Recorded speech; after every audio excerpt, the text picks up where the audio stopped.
And this is Changing the Narrative. I'm your host, David Rives, and we are changing the narrative. We've been spoon-fed a narrative of naturalism, a narrative of atheism, a narrative that tells you that you are nothing more than star stuff, the result of chance.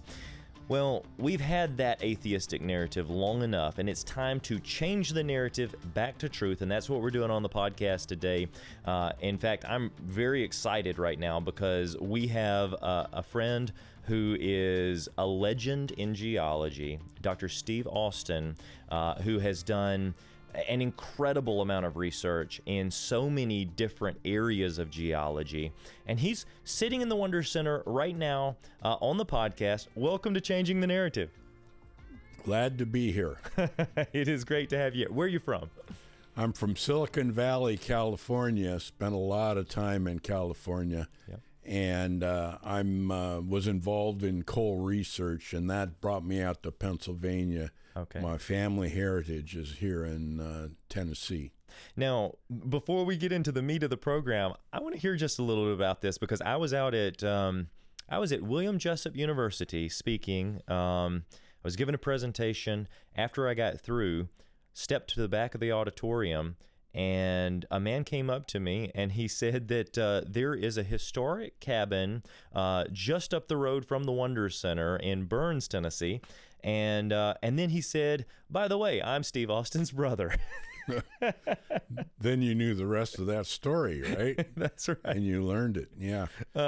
So my great-great-grandfather lived here in western Tennessee and built the cabin and was part of the history of wow. Being the pioneers out here. Wow. What an incredible story. Okay, so tell me just a little bit about how you have a PhD in geology. What got you interested in rocks to start with? What was your journey that got you to the point that said, this is what I not only want to pursue a bachelor's, a master's, but a PhD in? Well, that's a long story, but I saw the front page of Life magazine in 1953, and Brontosaurus was the dinosaur on the front of the magazine, and that I knew from that moment that I needed to be interested in geology and paleontology. And so Brontosaurus, I'm the boy that wanted to build Brontosaurus, and it was impossible to build Brontosaurus because it was a wrong head on the body, but what was interesting to me most was the backdrop of what Brontosaurus was in. And so that led to the narrative, exploring the narrative of the habitat, the Jurassic Park, and over the years I became a critic of that. Yeah, and it was the bank of a river and right. Very calm and placid environment. The volcano was way back there on the horizon and that kind of thing, and so I discovered that mud flows. And marine fossils were all around the Brontosaurus, and it led to a really weird picture of Brontosaurus's habitat. It was no Jurassic Park; it was a Jurassic jumble. Yes, and so that led me into geology. Questioning the narrative, okay? Right. And then when I started questioning the narrative of other things, then, the diorama display of the coal swamps that in the Carnegie Museum there in Pittsburgh, right. Pennsylvania, that was kind of a challenging scene. And so I learned to challenge the coal swamp model for that kind of picture. And so, and that led me to understand the origin of coal from a different perspective. Interesting. Yeah. Okay, so when we talk about the narrative, right? You mentioned the volcano far in the distance. Many people are pointing to, a meteorite, an asteroid that struck Earth, or all of these different ideas about the distant past over millions of years of slow deposition. You've got these swamps that vegetation, they're falling, and eventually the vegetation gets compressed after millions of years, somehow turning into the coal layers that we have, right? Right. And, that's the narrative, right? And you can easily question it. For example, Brontosaurus is buried in marine fossils. Yeah. The most abundant fossil on the site where the Brontosaurus was found are clams, okay, and they don't live in river. They're not river clams. They're ocean clams, and so it looks like a marine flood and a whole bunch of volcanic debris flows buried the Diplodocus skull and an Apatosaurus body dinosaur that we had a narrative for, and we called that Brontosaurus. But that whole thing needed to be challenged. So it's a graveyard of scrambled bones that indicates that there was this massive catastrophic thing that must have wiped out the dinosaurs, right? Right.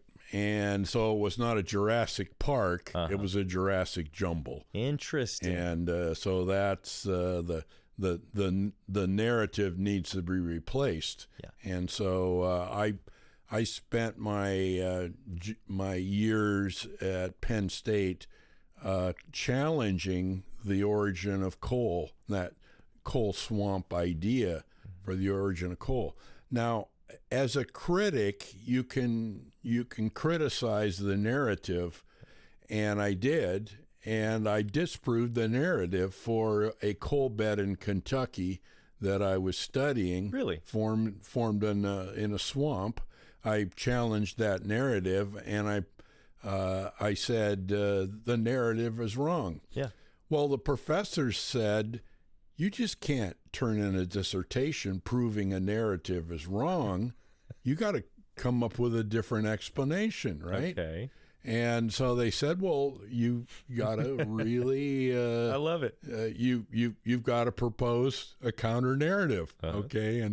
And it, for me, it was easy, but it was a challenge to introduce it. Okay, so at this point, had you already decided that a biblical narrative was much more likely? I did. Okay. And I was thinking that way, and I was thinking about catastrophic flood models for making coal.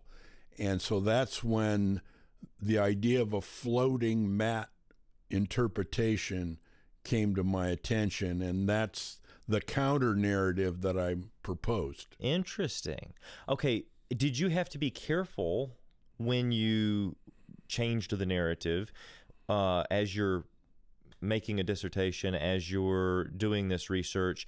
Did you ever feel fearful that if I get too biblical in my interpretation that the professors aren't going to like it? Or how did you navigate those waters?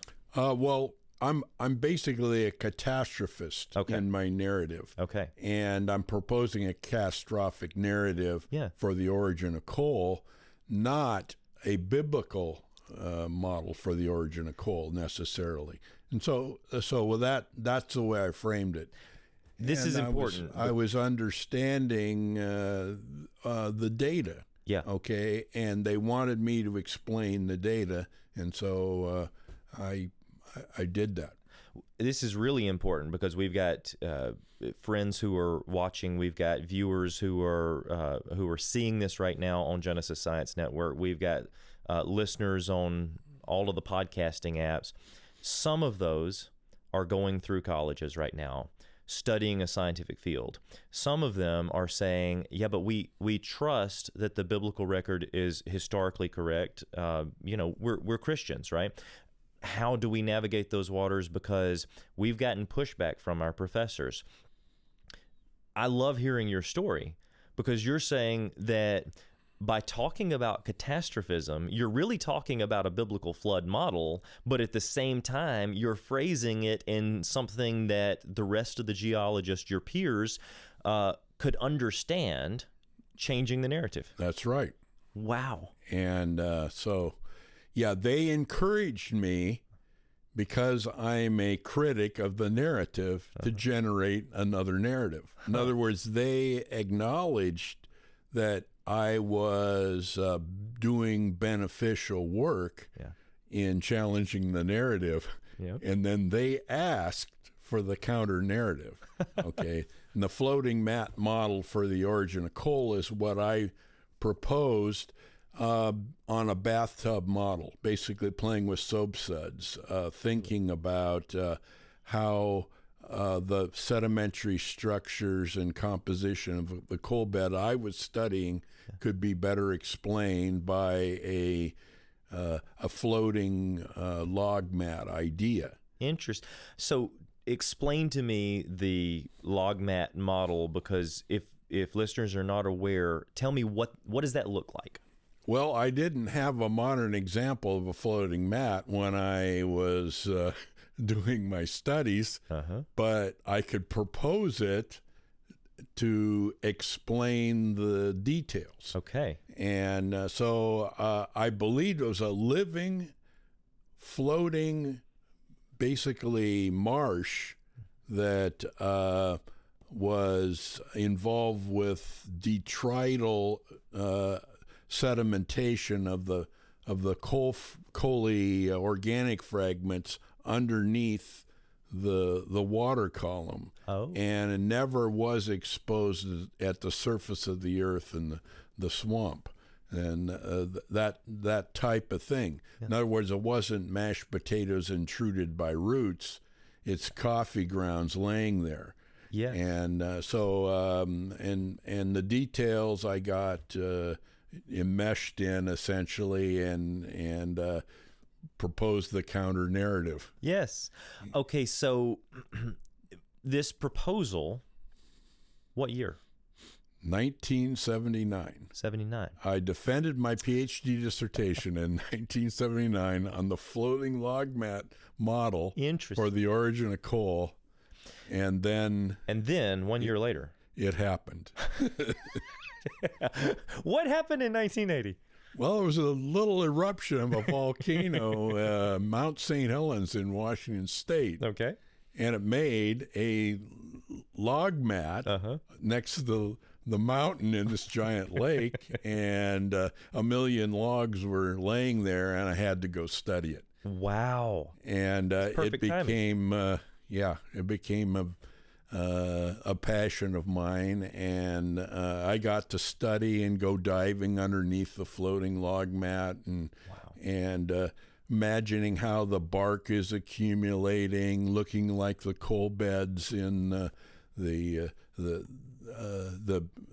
eastern United States and that type of thing. So I loved doing that experience. Yeah, absolutely.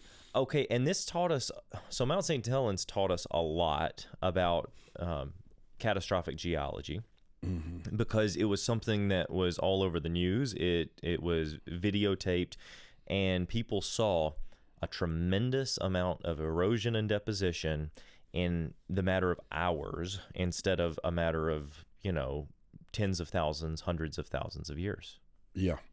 And so it was a living laboratory for catastrophic process geology. Yeah. Okay, and that's heaven for place like me, for somebody like me. Just and I got permission from the government to be wandering around out there, where it was it was ill-advised to be out there, but I was allowed, now given permission to do some dangerous things. Let's put it that way. So you went out to Spirit Lake, and you said you dove in Spirit Lake under these thousands of logs that were million logs were floating there. Wow. And you got to see how the bark was accumulated on the bottom of the lake, making a peat layer in the process and getting buried, and that could be a very relevant explanation for the origin of coal, obviously. Okay, so the traditional narrative for the origin of coal, break it down in a minute for me. Yeah, it's the plants grow in place. The plants are supposed to be giant mats of roots and large aerial plants, like big trees, like 5 or 6 foot diameter trees, that type of thing.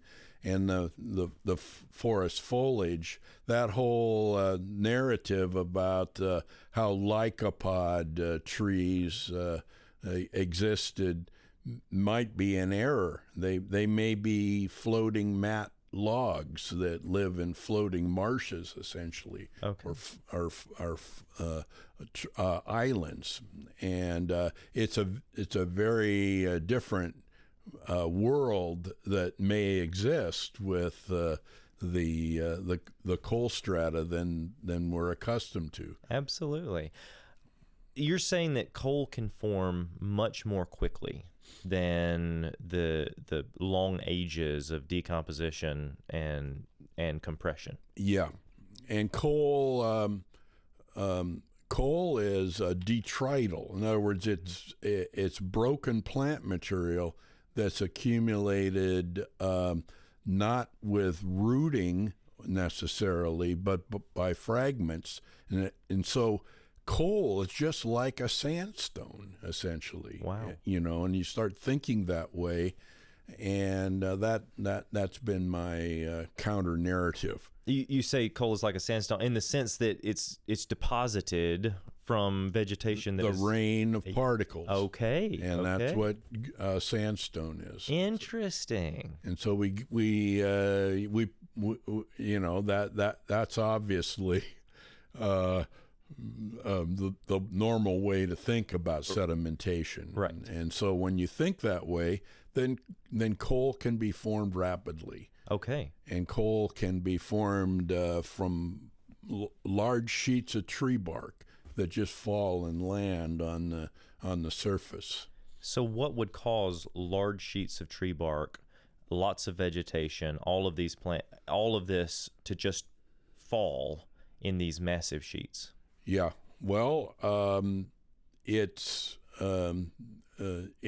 associated with the breakdown of these large log mats and the detritus that accumulated underneath. Okay. And there's no speed limit. Okay. At Mount St. Helens, all those trees rubbed against one another that were floating on the lake, and the bark peeled off and landed on the bottom. That same thing could happen in the lycopod forests that made many of the major coal layers that we see. So on some occasions, you'll see stigmaria, root segments, or things like that. And in some instances, it appears almost as if these massive lycopods have been sheared off. In all of these different instances, we're still looking at something catastrophic. It doesn't matter how you look at it. It has to be something catastrophic, because do we see coal just forming today from leaves laying on the ground? No. And swamps are rather ethereal environments that don't make much of a fossil record at all. Okay. And coal beds and when we find coal beds, like Pittsburgh coal bed, 8 feet thick and covers 10,000 square miles, something like that. It's huge. Absolutely. And so it's beyond, that's the problem. If I'm right on proposing the counter narrative, then it's too big. Okay, and the it's too big problem comes back. And of course, it is big, 10,000 square miles floating log mat. What kind of world is that? And so you imagine, what you're imagining is something so contrary to the conventional theory, and it flies in the face of the present is the key to the past. That idea the narrative that's been the one that's customary for evolution and thinking about the world we live in. And if you go to that catastrophist dimension, then it leads to a different world and then different narrative. Let's talk about the present as the key to the past for just a moment, because in the 1700s, 1800s, all of a sudden there was this sort of push by Lyell and others to explain everything and cut Genesis out of the equation. In fact, it was mentioned candidly in some of their books that we're just trying to free science from any biblical interpretations, right? So they're proposing this idea that if a stream is eroding sediments at the bottom of the stream very, very slowly, millimeters per year, and then it's depositing it at the same rate somewhere else, then wouldn't it have taken millions or billions of years for all of the layers of the earth to form? Is that sort of the gist of uniformitarianism? Yeah, and the lycopod trees grew with their roots implanted in the soil. Okay. And so there's a succession of strata of lycopod trees. Therefore, there must be tens of thousands, millions, maybe. They were speculating back there 200 years ago about how much time is involved. And so the present key to the past became the doctrine for the interpretation of strata. And then it also became the doctrine for the interpretation of coal beds and dino deposits. And so that's the narrative I came to challenge. Right. That narrative was just pushed and pushed and pushed onto every field of science, whether it was paleontology, whether it was geology, whether it was biology. When Charles Darwin came along, they just continued to push it out further into the scientific community. So it kind of took the world by storm. But we see meteorites, we see floods, we see volcanic and tectonic activity, earthquakes, we see mudslides and catastrophes, we see things like Mount St. Helens. We see all of these different events happening all around us on a small scale that I would consider catastrophic, right? Mm-hmm.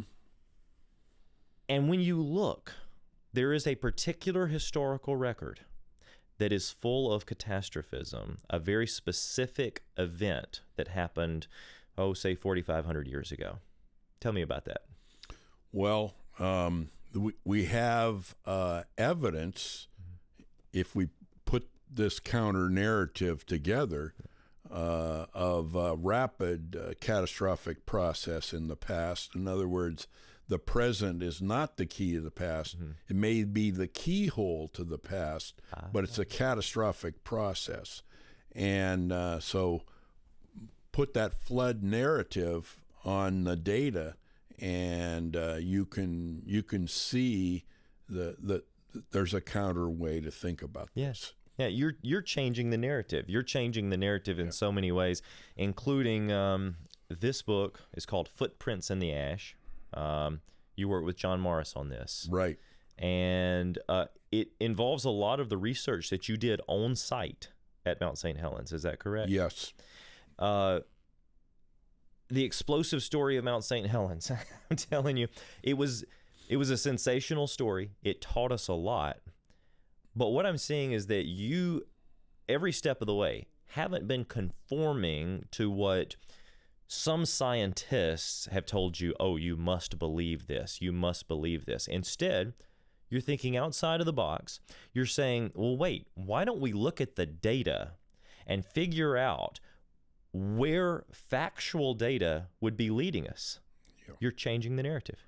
Yeah. And at Mount St. Helens, I was looking at rapidly formed stratification, thinking about the strata record that we have right here in the limestone, sandstone, and shale strata and coal strata, and I'm thinking catastrophic thoughts. Very neat. What's next for you? Well, I'm explaining Grand Canyon, and I believe that catastrophic erosion like occurred at Mount St. Helens has application to the Grand Canyon. Okay. And so I'm doing research on that kind of subject lately. That's great. That's great. Working on any new books currently, or anything that might be coming down the line? Well, I'm working on Dead Sea sediment and Bible history. Okay. And Dead Sea sediment fascinates me as well, and so I have the skill set to work on layers. Wow. Layers of sediment, and so that's what I've been doing. That's so neat. Well, layers of sediment. There are plenty of those in the Grand Canyon. I'd love to have you back on another program to talk about that. Layers of sediment, we found the exact same thing at Mount St. Helens, mainly layers of ash, but it has the same principles. And then layers of sediment that can be found all over the world. All of those layers, many of them stretch across continents, don't they? Yes, and the widespread nature of sedimentary strata is it's huge, okay, and it leads to the "it's too big" problem. Okay, and so for the old narrative. The old narrative, yeah. And so, it challenges our way of thinking about our way of thinking. Yeah. Yeah. And, That's incredible. I want to thank you for your work, for your research, for how you are changing the narrative.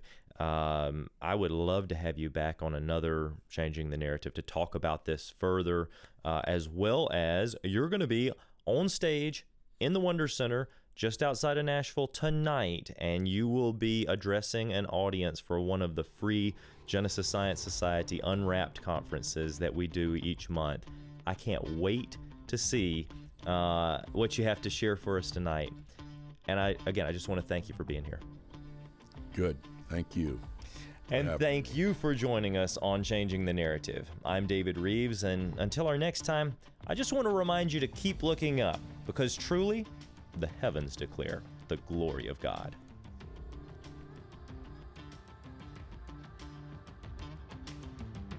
Find us on all social platforms to stay informed.